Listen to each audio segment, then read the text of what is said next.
Liquor అమ్మేటప్పుడు ఆ QR code scan, అది కూడా ఇందాక మనం మాట్లాడుకున్నట్టు ఎవరు స్కాన్ చేస్తారు ఆ క్యూఆర్ కోడ్? మొత్తం అంతా మీ మనుషులే, మీ పార్టీ వాళ్లే, మీ నాయకులే, మీ కార్యకర్తలు నడుపుతున్నారు. ఎవరు క్యూఆర్ కోడ్ స్కాన్ చేస్తారు? మన జగన్మోహన్ రెడ్డి గారు చెప్పినట్టు ఎలా ఉంటుందంటే అది దొంగ చేతికి తాళాలు ఇచ్చినట్టుగా ఉంటుంది. కల్తీ మద్యం విచ్చలవిడిగా తయారవుతోంది అనే అంశం కళ్ళకి ఖచ్చితంగా మనకు కనిపిస్తోంది. ఫ్యాక్టరీలతో సహా వీళ్ళు పెట్టుబడుల్లో, ఆదాయాల్లో వీళ్ళు మనస్పర్ధలు వచ్చిన చోట అవి బయటపడుతున్న విషయం కూడా అందరికీ కనిపిస్తోంది. డిస్ట్రిబ్యూషన్ నెట్వర్క్ కనిపిస్తోంది, అమ్ముతున్నది కనిపిస్తోంది. అయినా వీళ్ళకి ఏ మాత్రం స్పృహ కూడా లేదు. ఎవ్వరు నోరు తెరిచి మాట్లాడరు దాని గురించి. మొన్న ఇష్యూ కూడా అంటే మా బాధ ఏంటంటే ఎక్కడో అక్కడ, అంటే ఇప్పుడు మొన్న అంతమంది ప్రాణాలు పోయాయి కదా, ఆ బైకర్ కూడా ప్రాణాలు కోల్పోయాడు కదా. 2 వ్యక్తులు ట్రావెల్ చేస్తుంటే శివశంకర్ అనే వ్యక్తి ఇదయ్యాడు, ఇంకో మనిషి ప్రాణాలు కోల్పోయాడు కదా.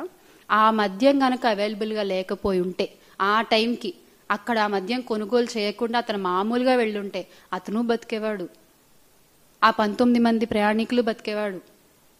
ఈ రోజున ఒక మాంసపు ముద్దల్లా ఉన్న ప్రయాణికులని ఒక డిఎన్ఏ టెస్టుల ద్వారా ఎవరిది ఏంటి అని చెప్పి వాళ్ళ కుటుంబ సభ్యులకి అప్పగిస్తున్నటువంటి పరిస్థితి. ఇంత విషాదకర ఘటన అవసరమా రాష్ట్రంలో మనకి? ఒక తల్లి తన బిడ్డ కాలిపోకూడదని చెప్పి ఇలా పట్టుకుని తను దహనం అయిపోతూ ఆ బిడ్డను కాపాడే ప్రయత్నం చేసిన హృదయ వికారమైనటువంటి ఆ సంఘటన చూడాల్సిన కర్మ ఏంటి మనకి?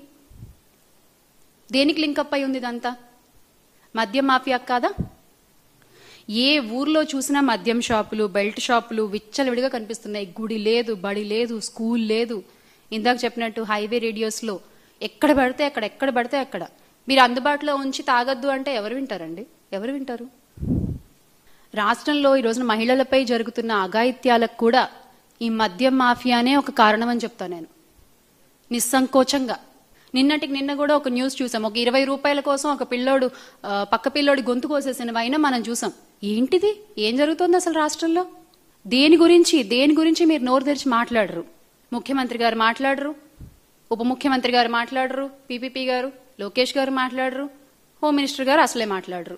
అంటే కూటమి నేతల దృష్టి ఎలా ఉందంటే, మాకు మద్యం షాపులు, బెల్ట్ షాపులు విస్తరిస్తే చాలు, ఆరోగ్యశ్రీ లేకపోతే ఏంటి, మెడికల్ కాలేజీలు లేకపోతే ఏంటి, గ్రామ సచివాలయాలు లేకపోతే ఏంటి, గ్రామాలు ఏవైపోతే మనకేంటి అన్నట్టుగా ఉంది ఈ రోజున కూటమి పరిస్థితి. కూటమి వ్యవహరిస్తున్న తీరు ఎంత కళకళలాడుతూ ఉండేయో జగన్మోహన్ రెడ్డి గారి నాయకత్వంలో గ్రామాలన్నీ కూడా ఈ రోజున అంత వెలవెలబోతున్నాయి ఈ మద్యం మాఫియా మూలంగా. జగన్ గారు ఎంత సంక్షేమ పాలన అందించారో అంతకంతకి సంక్షోభాలను అందిస్తున్న ఘనత మూటగట్టుకుంటున్నారు ఈ కూటమి ప్రభుత్వం.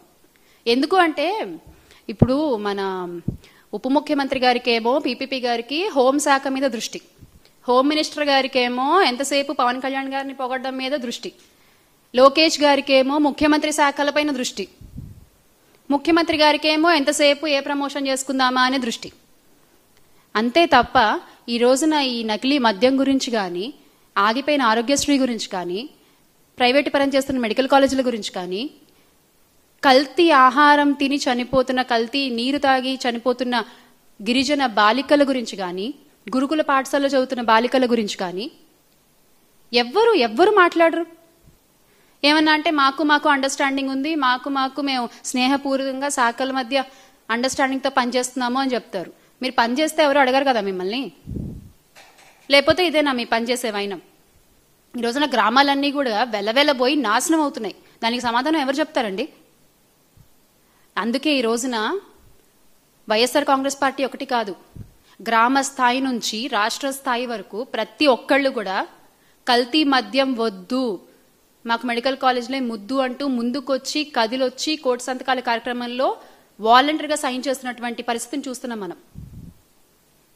ప్రతి 50 ఇళ్లకి ఒక వాలంటీర్ని, ప్రతి 2000 మంది జనాభాకు ఒక సచివాలయాన్ని ఏర్పాటు చేసి గ్రామ స్వరాజ్యాన్ని ఆనాడు జగన్మోహన్ రెడ్డి గారు స్థాపిస్తే ఒక వర్గానికి సంబంధించినటువంటి మీడియా ఆయన మీద బురద జల్లింది ఆ రోజున. మరి ఈ రోజున ప్రతి 50 ఇళ్లకు ఒక బెల్ట్ షాపు, ప్రతి 2000 మంది జనాభాకు ఒక మద్యం షాప్ని, ఒక పర్మిట్ రూమ్ని ఏర్పాటు చేస్తే బాబుని గొప్ప విజనరీ అంటే కీర్తిస్తారు. ఏది నిజం అనేది ఖచ్చితంగా ఈ రోజున ప్రజలందరూ కూడా గమనిస్తున్నారు.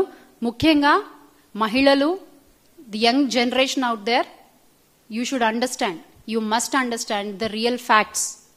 ఎవరు సంక్షేమ పాలన అందించారు, ఎవరు సంక్షోభ పాలన అందిస్తున్నారు అనేది మీరు అర్థం చేసుకోవాలి.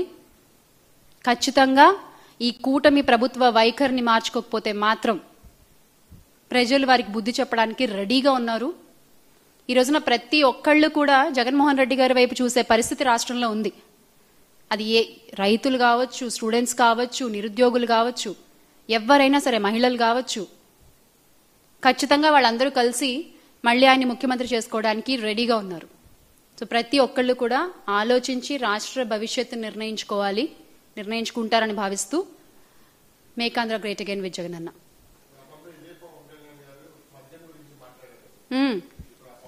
మద్యపాన ప్రియుల పొట్ట కొట్టారు అనుకుంటూ చించుకుంటూ మాట్లాడారు కదా ఆ రోజు ఆయన. మరి ఈ రోజున అసలు ఒక్క మాట మాట్లాడుతున్నారా అండి? ఇంతమంది ప్రాణాలు కోల్పోయారు కదా, ఒక్క మాట మాట్లాడారా? మనం చేసింది ఏంటి అంటే, జగన్మోహన్ రెడ్డి గారు చేసింది ఏంటంటే, ఇన్ని మంచి పనులు చేసి కూడా ఎక్కడా ఆయన ప్రమోషన్స్ చేసుకోలేదు. మద్యాన్ని కంట్రోల్లోకి తెస్తూ కూడా ఆయన తీసుకున్నటువంటి చర్యల మీద ఆయన ఎక్కడా ప్రమోట్ చేసుకోలేదు. అది మనం చేసిన తప్పు అయిపోయింది. ఈ రోజున వాళ్ళలాగా చనిపోయిన వాళ్ళకి ఏదో విధులు చేసాం అని చెప్పి దాన్ని కూడా వాళ్ళు ప్రమోట్ చేసుకుంటున్న తీరు చూస్తుంటే ఎంత బాధ అనిపిస్తుందంటే, అసలు నేరం జరగడానికి కారణమైనది వాళ్లే, మళ్ళీ వాళ్ళకి ఏదో చిల్లర విధిల్చి నష్టపరిహారం చేసేసి ఇగో మేము ఇది చేసామని కూడా గొప్పగా చెప్పుకుంటున్నారు. ఖచ్చితంగా ఇది కరెక్ట్ కాదు కదా.